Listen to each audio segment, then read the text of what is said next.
স্বপ্ন আছিল 5 তলা ভবনের মালিক হমু হইছি, আরেকটার হমু তাও হইছি, ছেলে পেলে বিয়ে শাদী করা মুতাও করাইছি, এখন মাত্র একটু অবসর হলাম। এই সময় বলে চল চল, সময় শেষ, তোর আসল বাড়ি চল।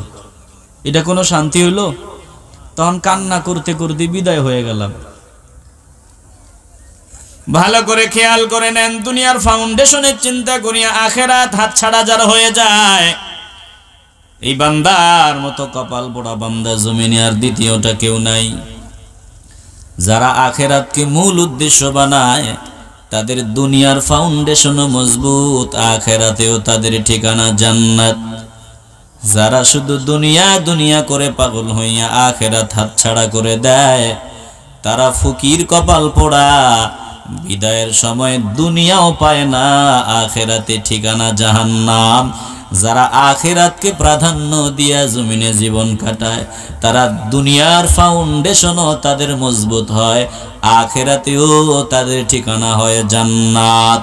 একটা জবানও বন্ধ রাখবেন না, দিলটা পরিষ্কার করে ভালোবাসার আওয়াজে বলেন, আমরা আখেরাতকে আমাদের মূল গন্তব্য বানাইয়া আখেরাতের জন্য পাগল হতে চাই কি চাই না? যারা আখেরাত ধ্বংস হয়ে গেছে তার মতো কপাল পোড়া আর কেউ আছে? আসতে বলবেন না, আছে? হে ভাই, তোমার এই দুনিয়ার রং তামাশা কি, কিসের গুণে, কিসের পাওয়ারে, কিসের ক্ষমতায়? বলে রুহটা যতক্ষণ তোমার ভিতরে আছে ততক্ষণ তোমার রং তামাশা, পাওয়ার, ক্ষমতা। এই রুহটা যদি বের হয়ে যায় তোমার পাওয়ার নাই।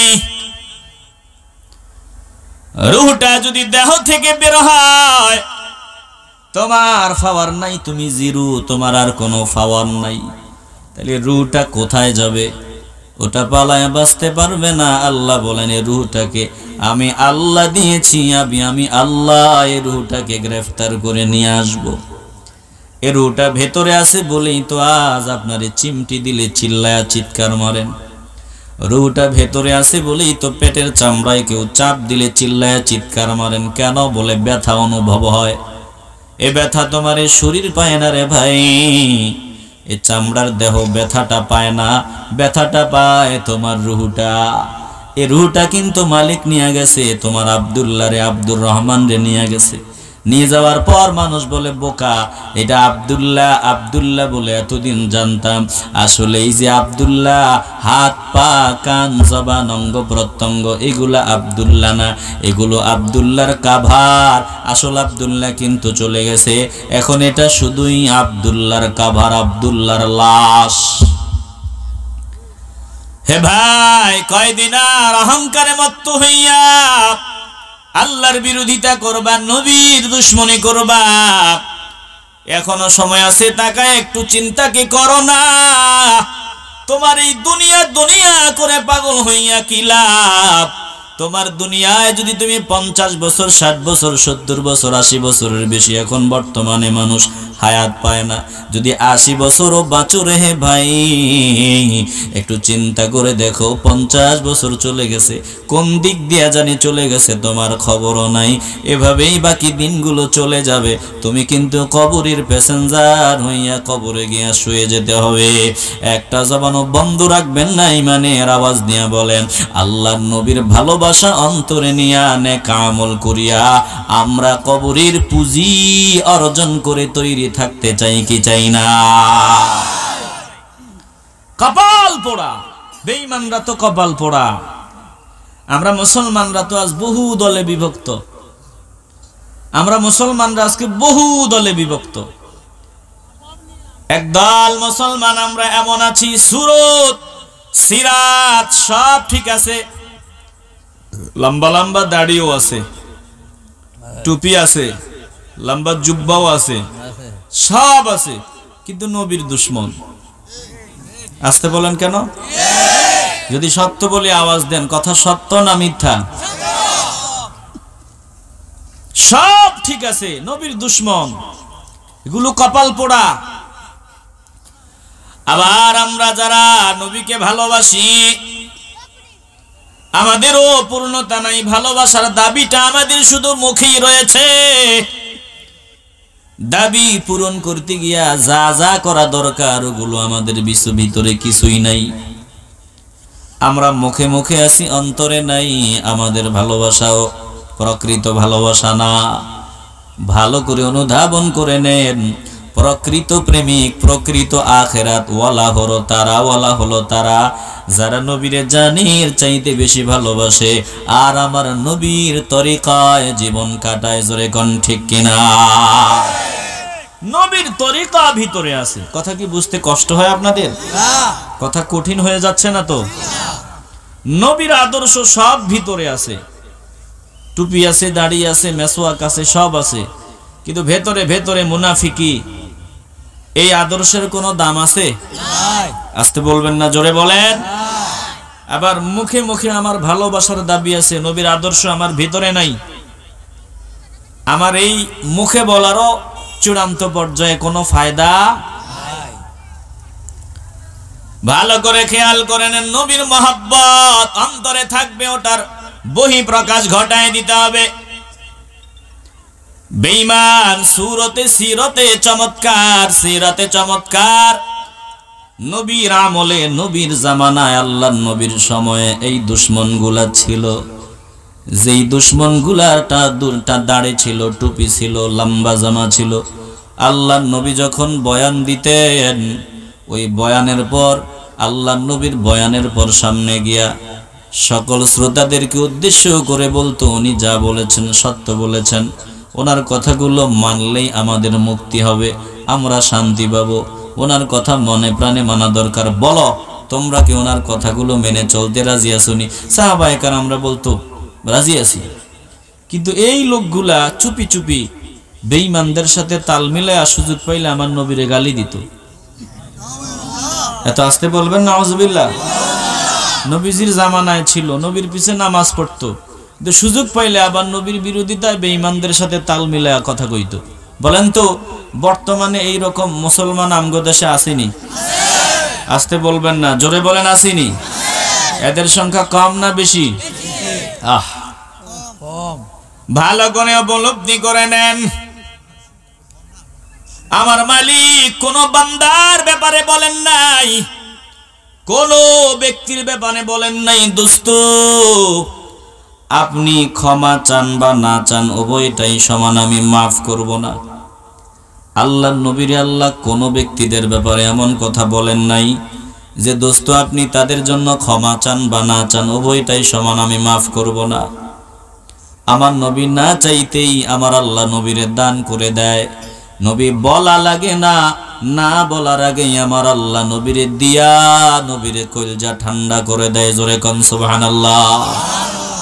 এমন একটা দল আছে, যেই দলের ব্যাপারে, যেই গ্রুপের ব্যাপারে আল্লাহ নবীরে অগ্রিম জানায় দিছে, দোস্ত আপনি এদের জন্য আমার দ্বারে ক্ষমা চাইলেও কোনো লাভ হবে না, আপনার ক্ষমা চাওয়া না চাওয়া উভয়টাই সমান, এই গ্রুপরে আমি মাফ করব না, এই দলের লোকগুলোরে আমি মাফ করব না।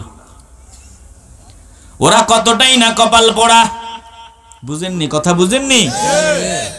আমার নবী আল্লাহর কাছে না চাইতেই তো আল্লাহ দিয়ে দেয়। নবীজি আল্লাহর কাছে না চাইতেই আল্লাহ দিয়ে দেয়। তো অগ্রিম আমার নবীরে আল্লাহ সতর্ক করে দেয়, আপনি আবার এই দলের জন্য চাইয়েন না, এই দলের জন্য আপনি চাইলেও যা, না চাইলেও তা, এই গ্রুপে আমি ক্ষমা করুম না। কতটাই না কপাল পোড়া এই দলের লোকগুলা, কতটাই না কপাল পোড়া, যেই দলের লোকগুলার জন্য আমার নবী চাইলেও আল্লাহ মাফ করবে না, যেই দলের লোকগুলার জন্য আমার নবী ক্ষমা চাইলেও আল্লাহ মাফ করবে না। একটা জবানও বন্ধ রাখা যাবে না। একটু ইমানের আওয়াজ দিয়া বলেন, এই কপাল পোড়াদের দল থেকে আমরা বেঁচে থাকতে চাই কি চাই না? আরে বুঝেননি? কথা বুঝেননি? আমার নবী মাফ চাইলেও মাফ করবে না। এই দলের লোকদের জন্য আমার নবী যদি ক্ষমাও চায়, আমার আল্লাহ মাফ করবে না। তাহলে কতই না কপাল পোড়া দল ওইটা। ভালো করে উপলব্ধি করেন, আল্লাহ পাক জানায় দেয়, দোস্ত আপনি মাফ চাওয়া না চাওয়া উভয়টাই সমান, আমি আল্লাহ কখনোই তাদেরকে মাফ করব না। সাওয়াউন عليهم أستغفرت لهم أم لم تستغفر لهم لن يغفر الله لهم إن الله لا يهدي القوم الفاسقين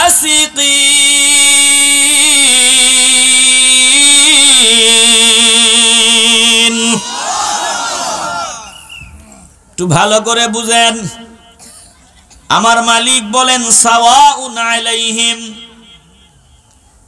উভয়টাই সমান এদের জন্য চাওয়া না চাওয়া সমান আস্তাগফারতা লাহুম আম লাম তাস্তাগফির লাহুম এদের জন্য ক্ষমা না চাওয়া উভয়টাই সমান এই দলের লোকগুলারে আমি লা ইয়াগফিরুল্লাহু লাহুম কখনোই ক্ষমা করব না কখনোই maaf করব না হে ভাই একটু ভালো করে অনুধাবন করে নেন আমার আল্লাহর বিরোধিতা করলে আল্লাহ পাক maaf করে দেয় আল্লাহর বিরোধিতা যদি করা হয় আল্লাহ ক্ষমা চাইলে maaf করে দেয় ভালো করে বুঝেন কিন্তু আমার নবীর বিরোধিতায় যখন নবীরে গালি দেওয়া হবে আমার নবীরে যদি গালি দেওয়া হয় আল্লাহ পাক আইন পাশ করে দিয়েছেন তার সাজা একটাই হলো মৃত্যুদণ্ড নবীরে যদি গালি দেওয়া হয় ইসলামের বিধান হলো যে গালি দিবে তার সাজা হবে মৃত্যুদণ্ড একটা জবান বন্ধ রাখবেন না ঈমানের আওয়াজ দিয়ে বলেন আমার নবীরে যারা গালি দিবে তাদের সর্বোচ্চ সাজা হোক এটা আমরা চাই কি চাই না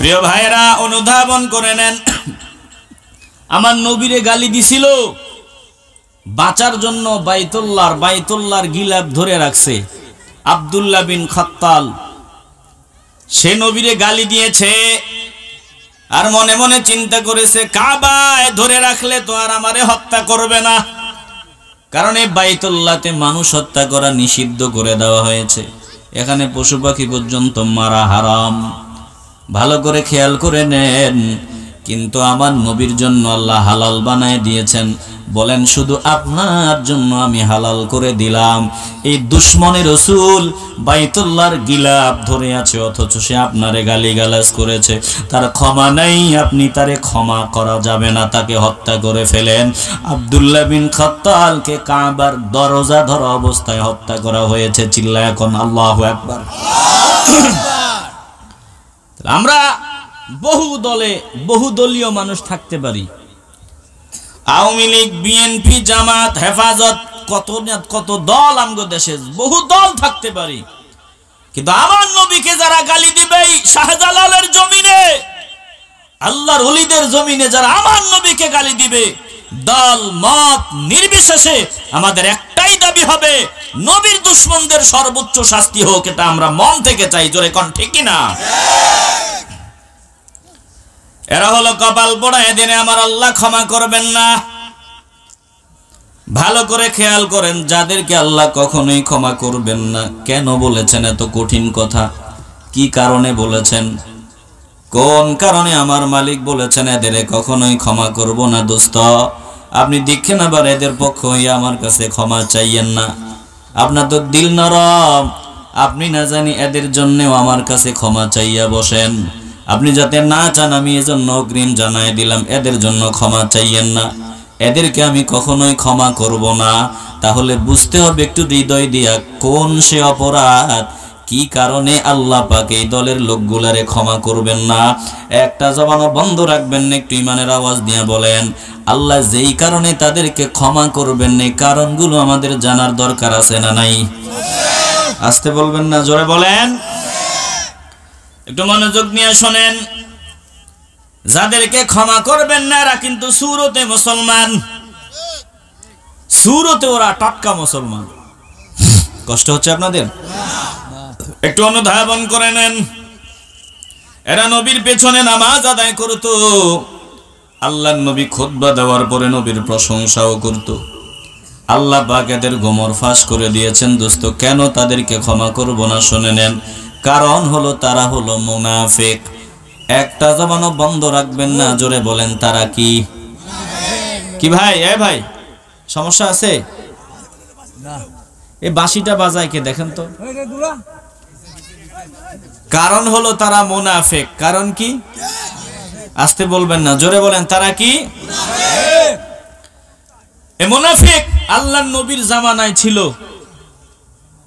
বর্তমানে মনে হয় নাই।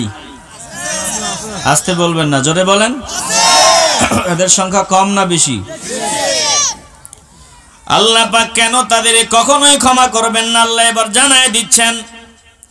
আমার মালিক বলেন, দোস্ত কেন আমি তাদের ক্ষমা করব না? আপনি একটু অনুধাবন করে নেন, আপনার উম্মতদেরও শোনায় দিয়েন, তামাম জগৎবাসীর শোনায় দিয়েন কেন আমি তাদের ক্ষমা করব না।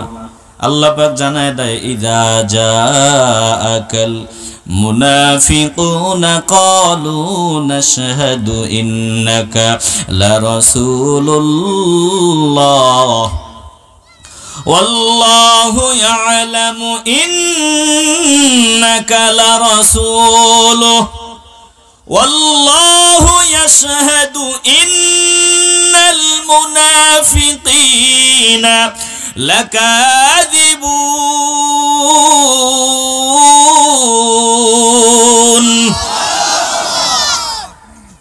কোরআন একটু মনোযোগ দিয়া শুনতে হয়। কোরআন মনোযোগ দিয়া না শুনলে কিছুই বুঝবেন না, একটা পয়েন্ট যদি হাতছাড়া হয় বুঝবেন না। এজন্য আমি প্রায় সময় বলি, এখনো বলি, একটু মনোযোগ দিয়া ধৈর্যের পরিচয়ে কোরআন একটু শুনবেন, তাহলে দেখবেন কোরআনই যত মজা, এত মজা দুনিয়ার আর অন্য কোনো কিছুতে পাওয়া যায় না। জোরে কোন ঠিক কিনা? কেন আল্লাহ তাদের ক্ষমা করবেন না? নবী ক্ষমা চাইলেও এবার আল্লাহ বলে দিচ্ছেন।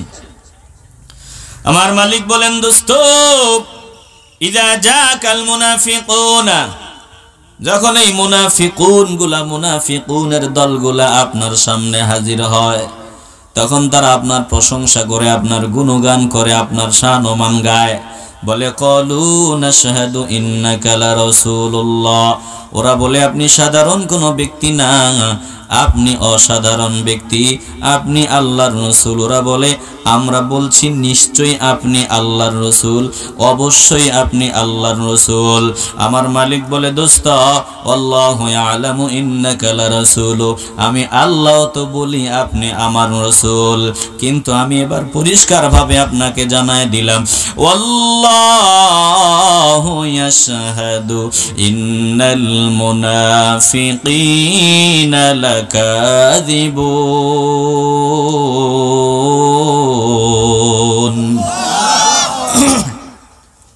দোস্ত ওরা যে বলল, এই মুনাফিকুন গুলা যে আপনার সামনে দাঁড়ায় বলে আপনি আমার রাসূল, আমিও তো বলি আপনি আমার রাসূল, কিন্তু আমি আল্লাহ জানায়া দিলাম এই মুনাফিকুনের দলগুলা সব মিথ্যাবাদী। একটা জবানও বন্ধ রাখবেন না, ইমানের আওয়াজ দিয়ে বলেন মুনাফিকুনরা কি? কথা বলেন না, মুনাফিকরা কি? আমার নবী কি আল্লাহ রাসূল না?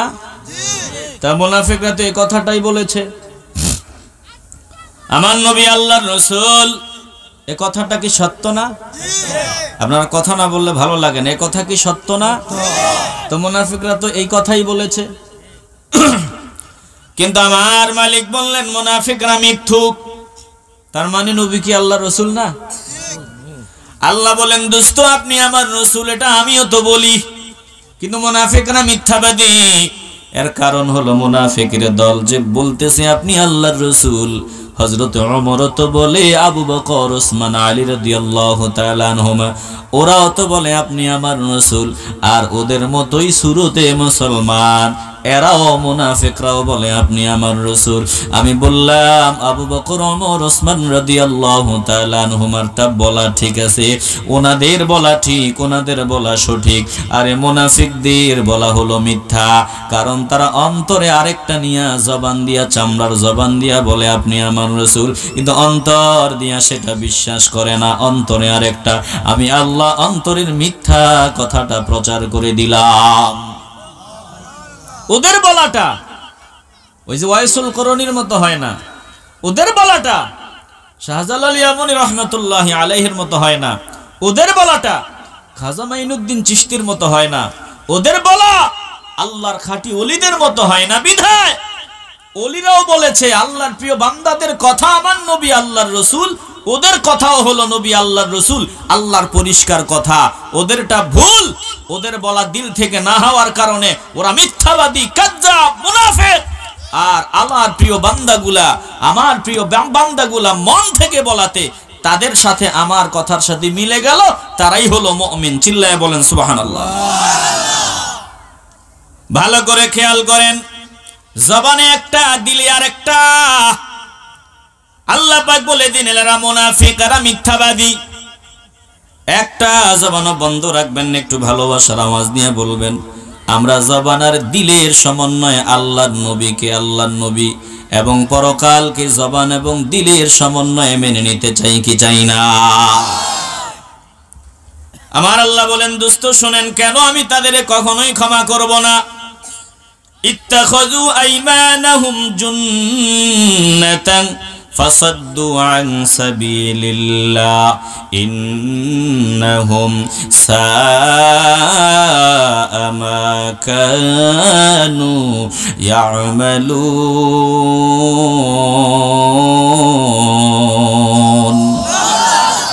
হে দোস্ত আমার, এরা যে আপনার সামনে এসে কসম করে বলে আপনি আমার রসুল, এগুলোর একটা কারণ আছে। কারণটা আল্লাহ পাক বলেন এরা এদের কসমগুলোকে ঢাল হিসাবে ব্যবহার করে মুসলমানের সাইনবোর্ড লাগাইয়া মুসলমান সমাজে বসবাস করার জন্য, ইসলামের সাইনবোর্ড লাগাইয়া মুসলমান বলে নিজেদের পরিচয় দিয়া মুসলমান হিসাবে সুবিধা ভোগ করার জন্য তারা এই কসমগুলো করে আর মুসলমানের সাইনবোর্ড লাগাইয়া চলে। আসলে মূলত তারা মুসলিম না। ফাসাদ্দু আন সাবিলিল্লাহ, এরা যখন সুযোগ পায় সরল মনা মুসলমানদের আমি আল্লাহর পথ থেকে দূরে সরাইয়া দিয়া বেঈমান বানায়া দেয়। ভালো করে খেয়াল করে নেন, আল্লাহ বলেন এদের সুরত, এদের সিরাত, এই যে আমল, এগুলো উপরে উপরে আছে, মূলত তারা মুসলমান না। মূলত তারা মুসলমানদের ঈমান নষ্ট করে দেওয়ার জন্য এই কৌশলগুলো চালায়। জোরে কোন ঠিক কিনা? আমার মালিক বলেন এ কাজগুলো বড়ই মন্দ কাজ, এগুলো বড়ই নিকৃষ্ট কাজ। ইন্নাহুম সাআ মা কানু ইয়ামালুন। আমার মালিক বলেন এগুলো অত্যন্ত মন্দ কাজ। তারা যেই কাজগুলো করছে এগুলো নিতান্তই মন্দ কাজ। এগুলোর মতো মন্দ কাজ আর হতে পারে না। কারণ ইসলামের সাইনবোর্ড লাগাইয়া মুসলমানদের ঈমান নষ্ট করে, নিজেরা তো মুসলমানই না, নিজেরা মুনাফিক, আবার সরল মনা মানুষগুলার ঈমান নষ্ট করে দেয়। এগুলোর মতো মন্দ কাজ করনেওয়ালা মানুষ আর নাই। জোরে কোন ঠিক কিনা? এগুলো মন্দ কাজ। আমার আল্লাহ বলেন দোস্ত আমি যে তাদের কেন ক্ষমা করব না শুনে নেন। এরা ঈমানের মতো দৌলতের মূল্যায়ন করতে পারে নাই। আমি যে দৌলত দিয়েছি, ঈমানের মতো দামি দৌলত, ঈমানের মতো দামি সম্পদ আমি আল্লাহ দিছিলাম, এটার মূল্যায়ন তারা করতে পারে নাই। একটা জবানও বন্ধ রাখবেন না, একটু ঈমানের আওয়াজ দিয়ে বলবেন আমাদের যত সম্পদ আছে, যত সম্পদ হতে পারে, ঈমানের মতো দামি সম্পদ আর কি কিছু হতে পারে? আসতে বলবেন না প্রিয় ভাইয়েরা, একটু ভালোবাসার আওয়াজে বলেন ঈমান